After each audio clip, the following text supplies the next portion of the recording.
Introdução. O propósito desta gravação é comentar e condensar um dos livros mais assombrosos jamais escritos. Pense e Fique Rico, de autoria de Napoleon Hill, que tem exercido influência na vida, realizações e fortunas de mais pessoas do que qualquer outro livro jamais publicado.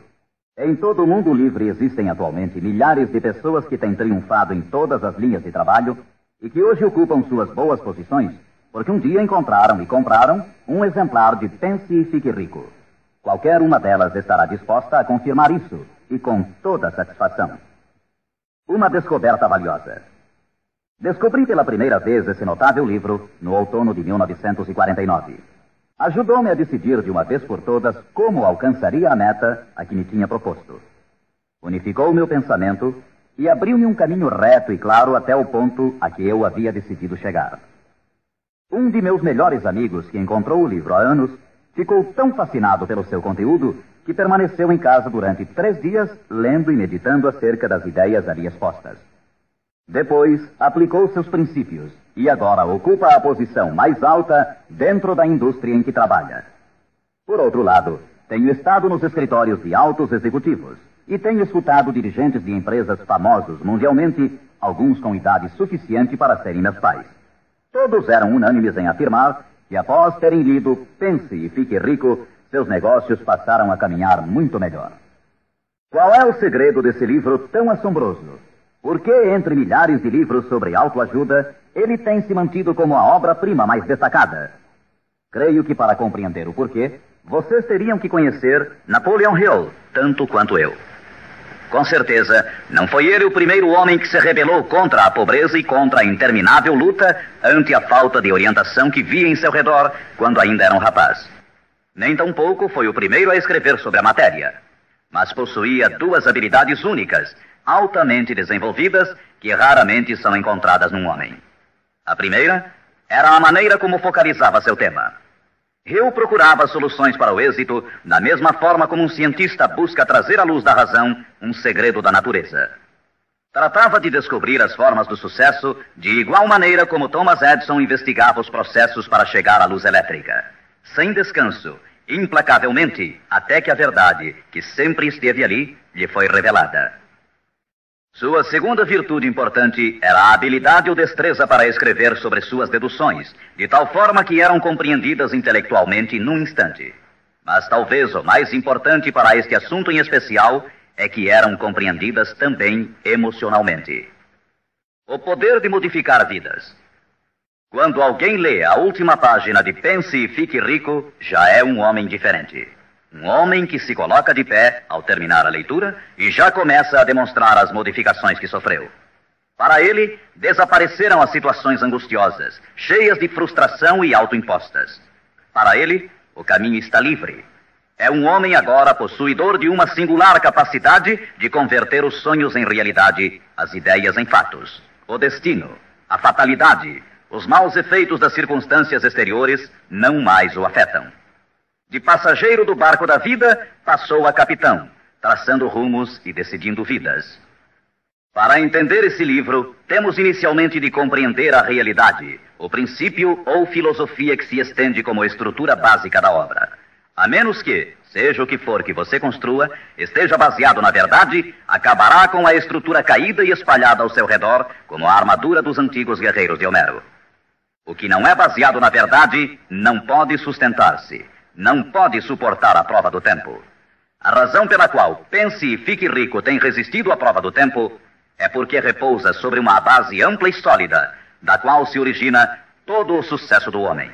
O fato puro e imutável de que tudo começa com uma ideia. Um estado da mente. É uma filosofia baseada no fato de que a riqueza de qualquer classe começa com o que o autor chama de estado da mente. Pode-se começar sem nada mais que pensamentos, ideias, planos organizados ou algo semelhante. Os pensamentos são fatos. Fatos incrivelmente poderosos quando se agregam a propósitos, persistência e um desejo ardente de transformá-los em objetos materiais ou riqueza, considerando como tal aquilo que você pode desejar.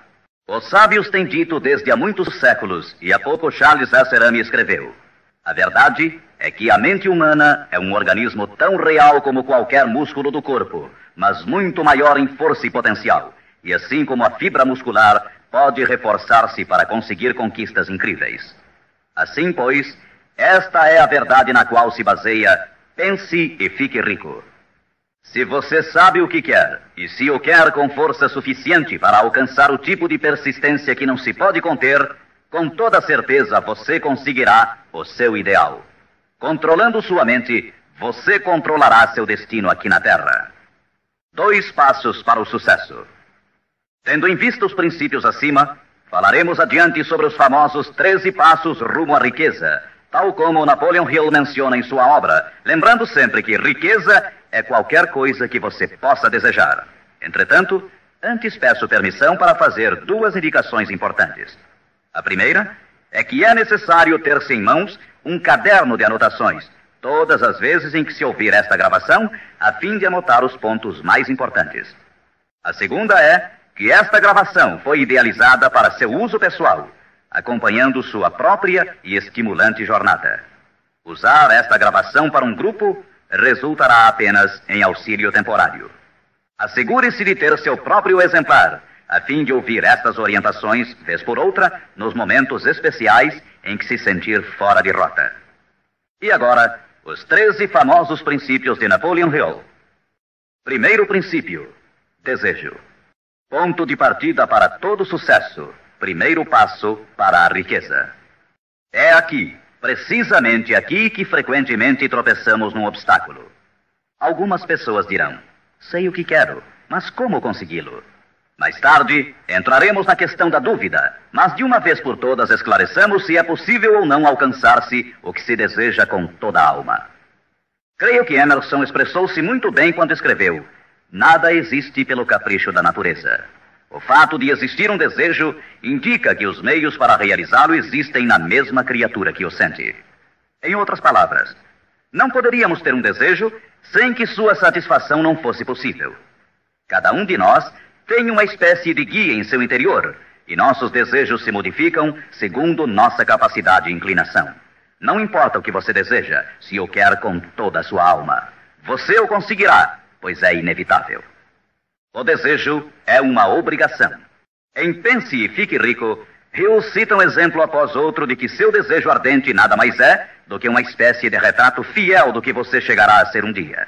Portanto, determine agora mesmo e com firmeza o que você mais deseja, porque senão, como disse Helvécio, destruindo o desejo, destrói-se a mente. Todo homem sem paixões não tem em seu interior nem princípio de ação, nem motivo para agir. Uma boa forma de saber se em realidade você tem ou não um desejo ardente é examinar a maneira como procura alcançá-lo. Se você vai atrás daquilo que crê desejar como se estivesse ensaiando, com timidez, com intenção de ir só se for seguro, não tem absolutamente um desejo ardente. Nunca chegará à segunda base se ainda mantém um pé na primeira. Entretanto, se está disposto a queimar etapas atrás de si, dizendo de uma vez para sempre: isto é o que desejo e eu farei de qualquer maneira. Segundo, determine com exatidão o que se propõe a dar em troca do dinheiro que deseja. Não é possível obter-se algo a troco de nada. Terceiro, estabeleça a data concreta em que terá todo o dinheiro que deseja. Quarto, idealize um plano definido para levar a cabo o seu desejo e dê início imediatamente. Quinto, coloque todas essas ideias no papel. A quantidade de dinheiro que deseja, o que dará em troca, a data exata e descreva claramente o plano idealizado. Sexto, leia sua manifestação escrita em voz alta pelo menos 2 vezes ao dia. Uma vez, imediatamente antes de deitar-se à noite, e outra ao levantar-se pela manhã. Enquanto lê, sinta-se, veja-se e creia-se como se já tivesse o dinheiro, ou seja, qual for o seu objetivo. É importante que você siga estas instruções ao pé da letra. Ouça diversas vezes esta parte da gravação até que a conheça muito bem, pois o desejo é o mais importante dos 13 princípios. Este capítulo do livro termina com as seguintes palavras: através de algum estranho e poderoso princípio de química mental, ainda desconhecido, o impulso do desejo é envolvido por algo que não reconhece palavras tais como impossível e não aceita o fracasso como realidade. Segundo princípio, fé. A fé é imprescindível para o sucesso. Você jamais teria pensado em seu desejo principal se a fé não estivesse presente dentro de sua mente. Às vezes, você poderá encontrar dificuldades em ter fé em si próprio, mas tenha a certeza de que encontrará muita fé nesses princípios. Use-os, portanto. Vejamos o que Napoleon Hill diz sobre a fé. A fé é um estado de espírito que pode ser induzido ou criado por meio de afirmações ou instruções repetidas à mente subconsciente através do princípio da autossugestão. Isto significa nem mais nem menos que uma sugestão pode ser implantada por você mesmo, conscientemente, assim como uma autobiografia é uma história escrita por uma pessoa sobre si mesma. Projetando a imagem mental de você mesmo, tendo em destaque seu desejo principal e repetindo tal ação várias vezes, isso resultará na fé de que necessita. A fé é vital para o sucesso. O imperador Napoleão Bonaparte disse uma vez: todo andaime religioso se desarruma como um edifício em ruínas ante uma só palavra: fé. Por sua vez, Goethe afirmava: as épocas de fé são épocas frutíferas.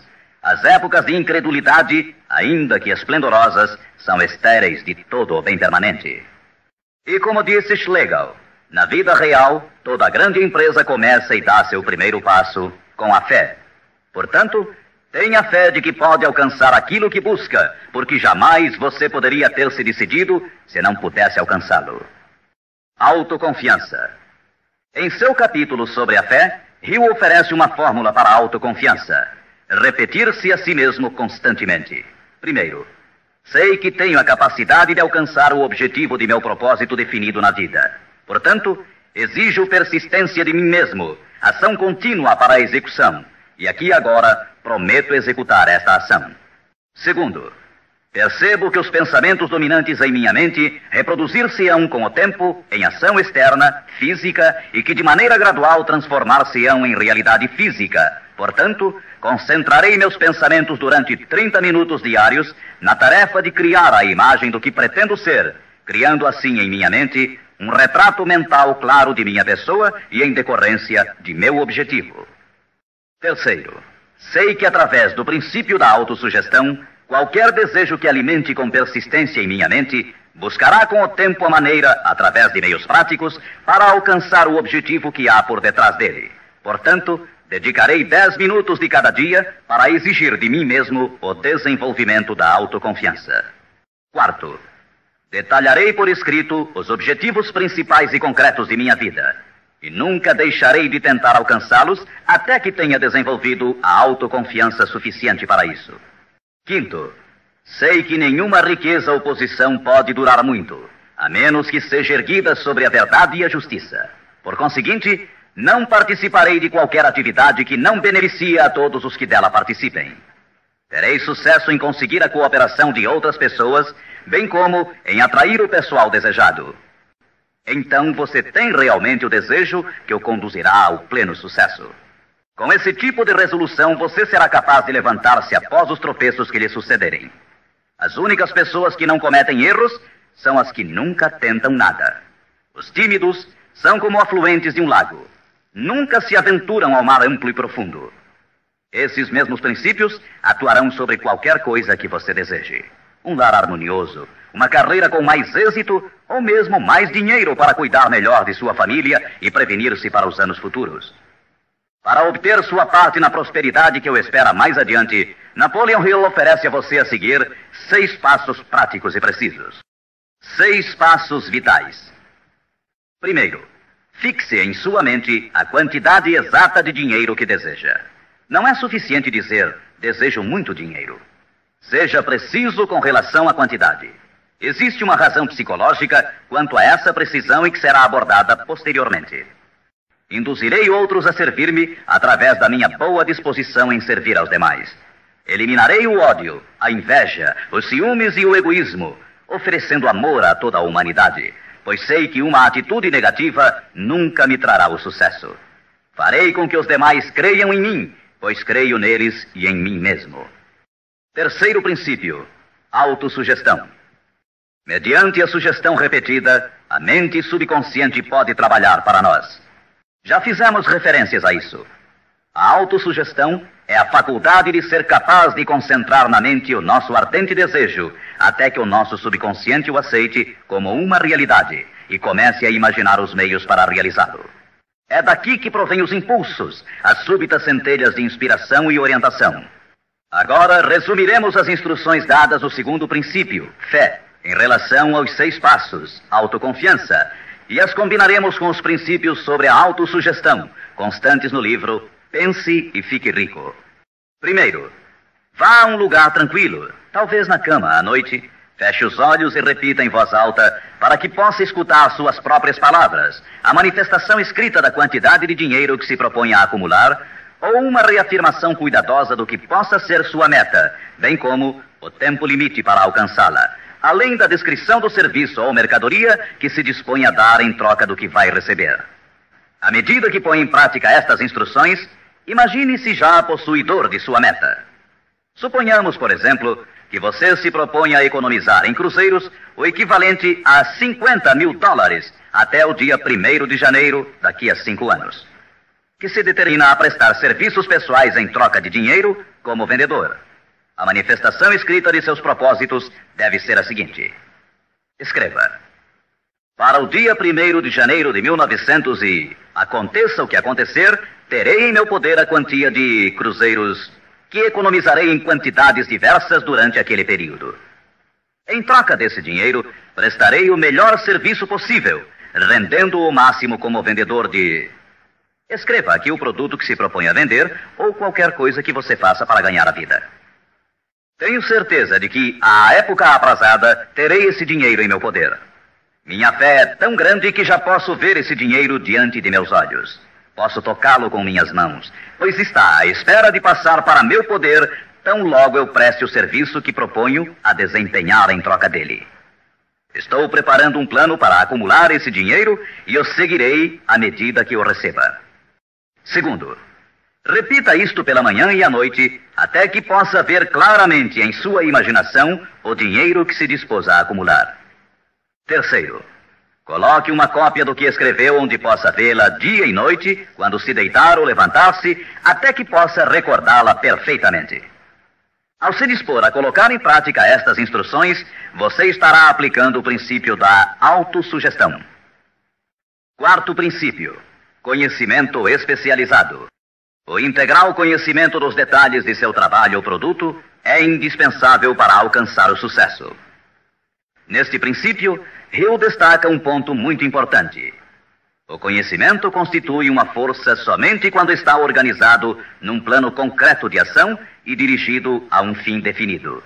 Ele nos diz: antes que você possa estar seguro de sua capacidade de transformar o desejo em seu equivalente monetário, necessitará de conhecimento especializado do serviço, mercadoria ou profissão que se dispõe a oferecer em troca.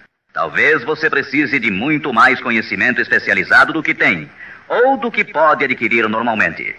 Se for essa a situação, poderá resolver o problema mediante a utilização de um sistema que chamaremos de grupo mental.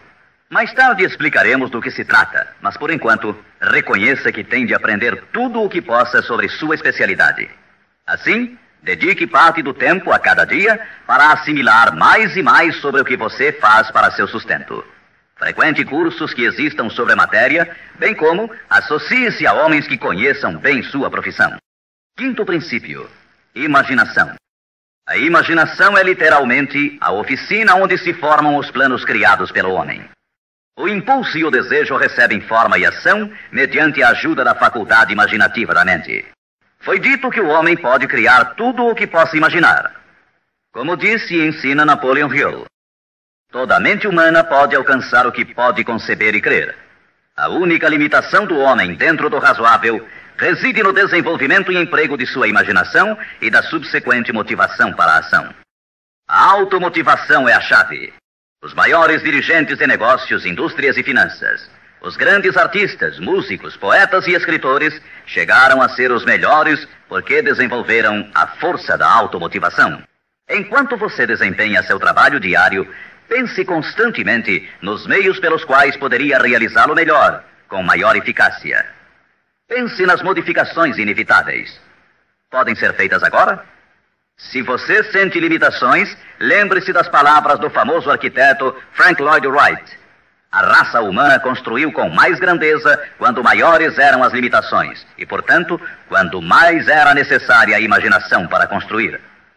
As limitações parecem ter sido sempre as melhores amigas da arquitetura. Quando você construir seu futuro partindo desse ponto de vista, não se preocupe com as limitações. Recorde que estas podem ser suas melhores amigas, posto que requerem imaginação se tivermos que nos levantar acima delas. E como disse Beecher, a alma sem imaginação é como um observatório sem telescópio. Sexto princípio: planejamento organizado. Para obtermos sucesso em um empreendimento que decida nossa vida, devemos ter planos perfeitos.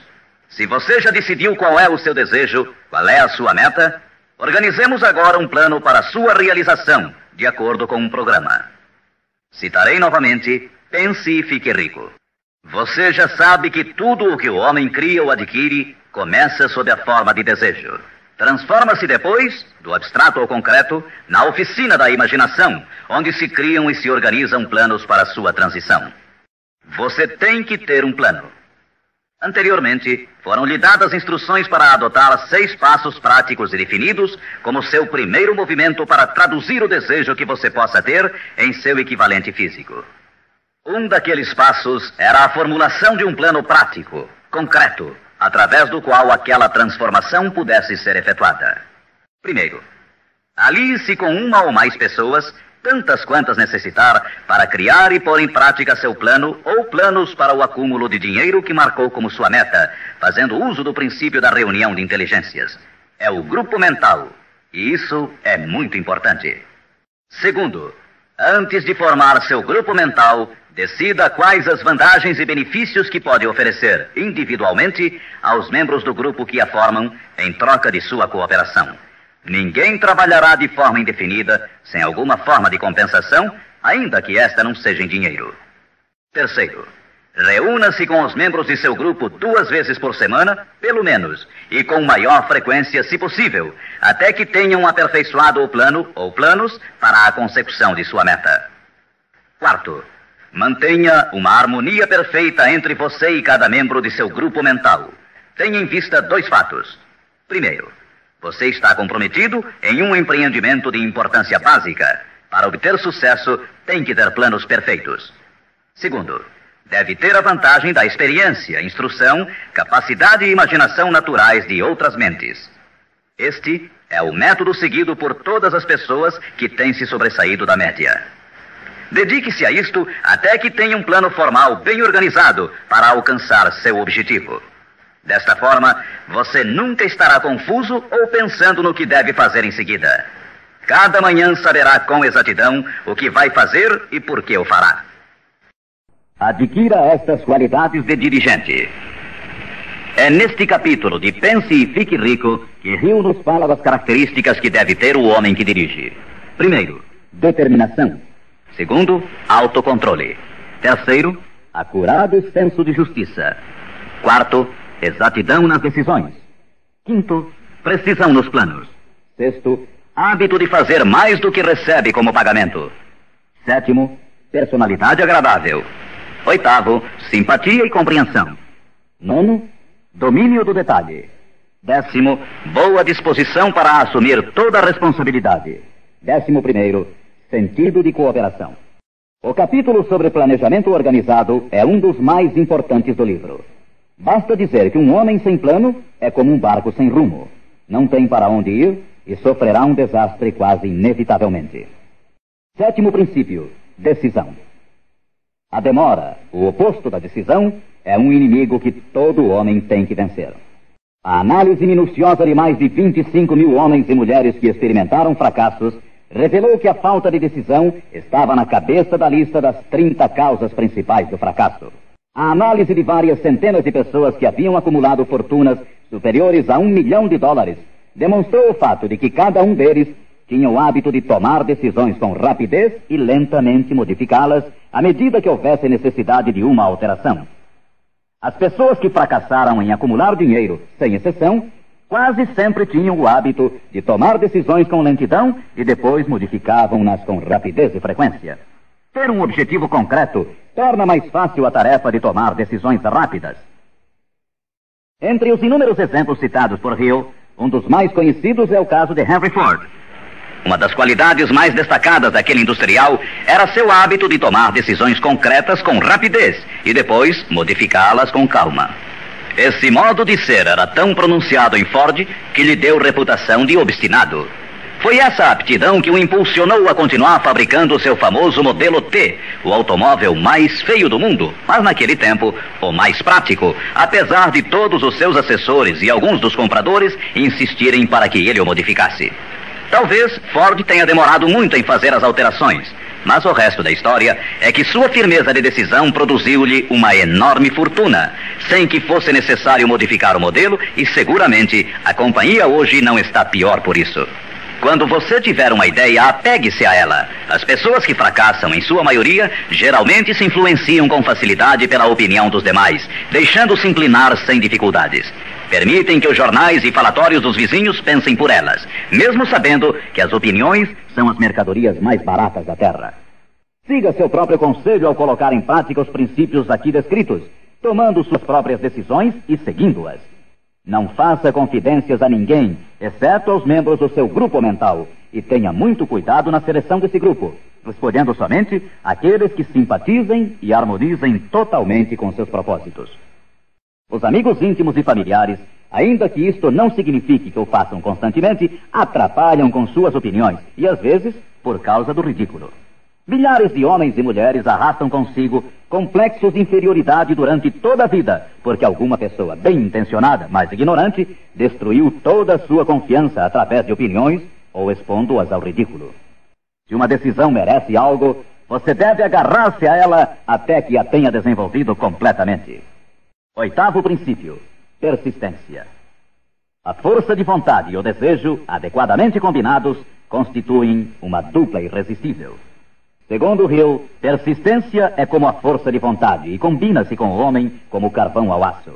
Em inumeráveis casos, a persistência tem sido a única diferença entre o sucesso e o fracasso. É a falta dessa qualidade, mais do que qualquer outra, que impede a grande maioria de triunfar. Tentam algo, mas tão logo o caminho se torna áspero, desistem. A experiência com milhares de pessoas tem demonstrado que a falta de persistência é uma fraqueza comum à maioria das pessoas. É um defeito que pode ser vencido pelo esforço. Se você quer realizar um determinado desejo, tem que formar o hábito da persistência. As coisas parecerão difíceis. Será como se já não houvesse razão para continuar. Tudo em você dirá que deve renunciar, que deixe de tentar. É precisamente então quando os homens se distinguem dos meninos. É aqui exatamente quando se percorre essa distância extra e se continua adiante que os horizontes se aclaram e os primeiros sinais da abundância que há de ser sua pela persistência começam a ser vistos. Com a persistência virá o sucesso. A persistência pode ser cultivada. A persistência é um estado mental, portanto, pode ser cultivada. Como todos os estados da mente, a persistência se baseia em causas definidas, e entre elas encontramos as seguintes. Primeira, unidade de propósito, saber o que se quer. Segunda, desejo. Terceira, confiança em si mesmo. Quarta, unidade de planos. Quinta, conhecimento preciso, saber que seu plano é firme. Sexta, cooperação. A simpatia, a compreensão e a cooperação harmoniosa dos demais tende a desenvolver a persistência. Sétima, força de vontade. Oitava, hábito. A persistência é resultado direto do hábito. Nono princípio: usar a força de seu grupo mental. Duas mentes que se unem nunca deixam de criar uma terceira força, invisível, intangível, que pode ser comparada a uma terceira mente. É neste capítulo que Hill descreve a importância de formar-se um grupo de pessoas que simpatizem com o seu desejo. Esse grupo mental pode ser integrado de 2 ou mais indivíduos que, eventualmente, possam ter planos semelhantes. Com a decorrência das reuniões, você perceberá muitas vezes, ao estar discutindo algo com outra pessoa, que de repente surgem-lhe boas ideias, que são resultado dessa associação. Ideias que nunca apareceriam sem ela. O mesmo sucede com a outra pessoa.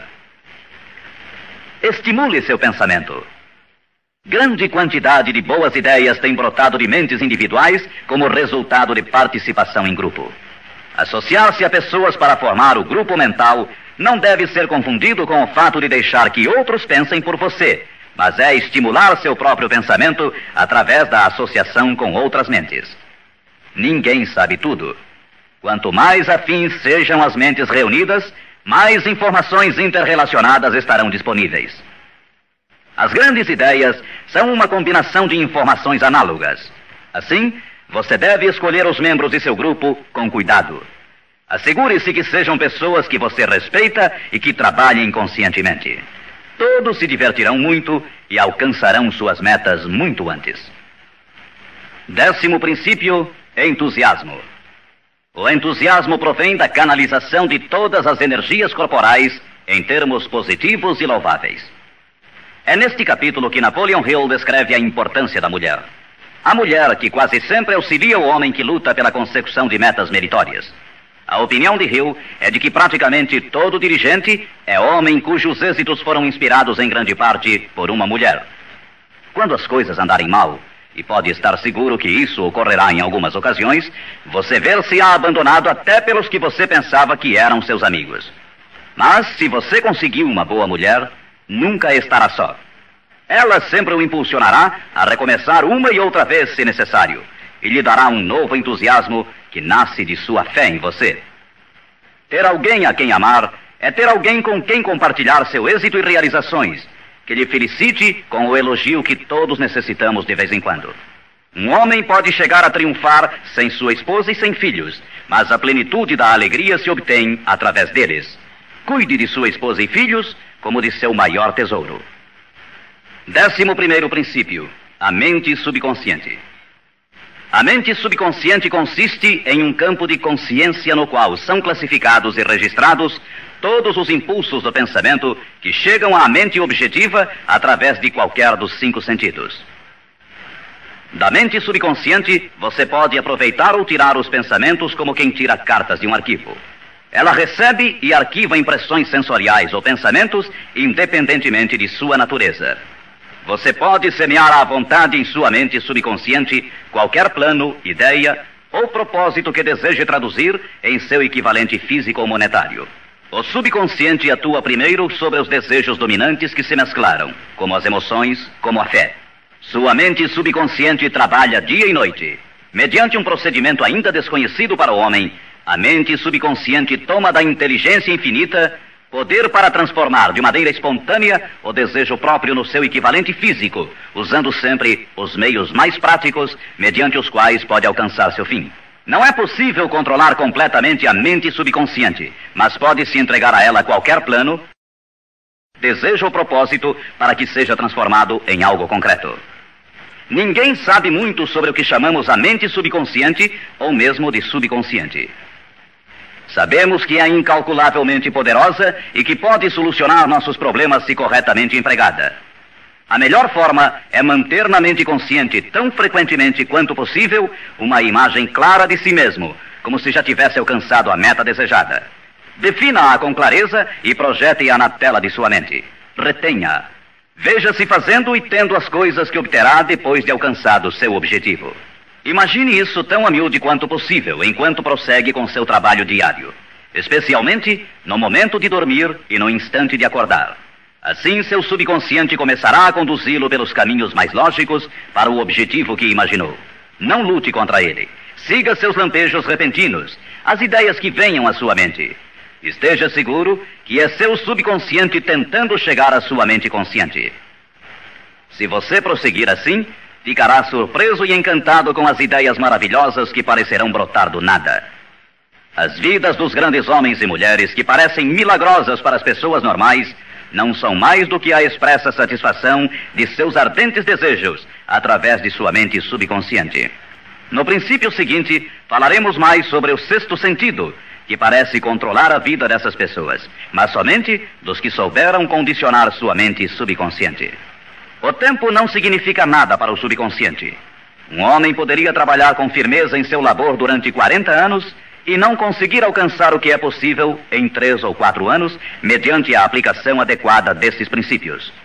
sua mente subconsciente não pode permanecer ociosa. Se você não implantar desejos dentro dela, quaisquer ideias que surgirem como resultado de seu descuido servirão de alimento para ela. Lembre-se que você vive no meio de todo o gênero de impulsos e pensamentos que chegam a seu subconsciente sem seu conhecimento. Alguns desses impulsos são negativos e outros positivos. Você deve evitar os impulsos negativos e ajudar a influenciar de maneira espontânea sua mente subconsciente mediante impulsos positivos de desejo. Quando conseguir isso, terá a chave que abrirá a porta para o subconsciente. Bulwer escreveu: o homem que triunfa sobre seus semelhantes é aquele que muito breve na vida discerne com clareza seu objetivo e caminha para ele com todas as suas forças. Inclusive, o próprio gênio não é mais do que a observação minuciosa reforçada pela consistência do propósito. Todo homem que observa atentamente e atua com firmeza converte-se inconscientemente em gênio. Há que se notar que foi dito inconscientemente. Saiba o que quer. Decida de uma vez por todas o que haverá de ser seu. Mantenha-se firme em seu rumo, impulsionado pela fé, e seu subconsciente fará o resto. 12º princípio: o cérebro. O cérebro possui a força mais maravilhosa, milagrosa, de maior potência que o mundo já conheceu. Se você tivesse acesso a toda a riqueza do mundo e pegasse apenas uma moeda, estaria fazendo mais ou menos o que muito provavelmente tem feito ao usar seu cérebro. Nada é mais lastimável no mundo do que a incompreensão da maioria das pessoas com relação ao potencial de seu cérebro e das mentes consciente e inconsciente, às quais está acoplado. Sua própria central elétrica. O número de linhas que ligam entre si as células cerebrais é igual ao algarismo 1, seguido por 15 milhões de zeros. Calcula-se que existem de 10 a 14 bilhões de células no córtex cerebral humano normal. É inconcebível, pois, que esta intrincada maquinaria deva existir com o único propósito de manter as funções físicas inerentes ao desenvolvimento e manutenção do corpo físico. O cérebro é o mecanismo que nos deu o avião supersônico, os satélites artificiais, os foguetes que adentram no espaço exterior, as artes, as ciências, etc. Tudo o que hoje sabemos, usamos e usaremos no futuro, tem saído desta pequena massa cinzenta que todos nós temos. Pode você duvidar, ainda que por um momento, de que pode trazer a você e aos seus o que quer que deseje aqui na Terra? É evidente que não conseguirá se admitir que sua força é como a de uma pessoa que deixa de agir, como aqueles que nem sequer pensaram nisso alguma vez. Deixe para o cérebro o trabalho que você decidiu realizar e veja como ele o executa. 13º princípio: o sexto sentido. O sexto sentido é o equipamento receptor através do qual chegam à mente ideias, planos e pensamentos que às vezes recebem o nome de lampejos repentinos ou inspirações. O sexto sentido pode ser descrito como sendo o sentido através do qual a inteligência infinita pode e efetivamente se comunica com o indivíduo de maneira espontânea e sem esforço algum por parte deste. Eis aqui a base desta filosofia. Só pode ser assimilada, compreendida e aplicada depois de dominados os primeiros 12 princípios. O sexto sentido é aquela parte da mente subconsciente que nos referimos como imaginação criadora e desafia qualquer descrição. Por outro lado, torna-se difícil explicar o que seja para qualquer pessoa que não tenha dominado os demais princípios desta filosofia, o que estes princípios representam, porque falta a essa pessoa o conhecimento e a experiência com os quais possa comparar o sexto sentido. Este sentido pode ser adquirido. O sexto sentido não é algo que possa ser ligado e desligado à vontade. A capacidade de empregar essa enorme força chega pouco a pouco, através da aplicação dos outros princípios que esboçamos. Muitos indivíduos adquirem um conhecimento prático do sexto sentido antes dos 40 anos de idade. Entretanto, com maior frequência é adquirido depois de bem passados os 50, porque as forças espirituais com as quais está intimamente ligado o sexto sentido geralmente não amadurecem e chegam a ser utilizadas, senão através de vários anos de meditação, de autoanálise e de pensamentos corretos. Todavia, nada nos impede que comecemos a desenvolvê-lo desde agora, aplicando com entusiasmo os princípios que foram expostos até aqui. Lembre-se disto: O homem nada pode criar que não tenha gerado antes sob a forma de um impulso de pensamento, que vai se traduzindo em equivalente físico, ainda que seja pensamento espontâneo ou involuntário. Finalmente, recorde-se sempre deste conselho. Afaste o temor de sua mente, concentrando-se na imagem mental de sua meta, seu maior desejo, e vença. O que vários homens famosos acharam desta mensagem. Agora, quero mencionar que Pense e Fique Rico tem recebido a entusiasta aprovação de muitos dos maiores homens que existiram. Todos esses grandes homens aplaudiram e usaram os princípios de Napoleon Hill. Citarei somente alguns.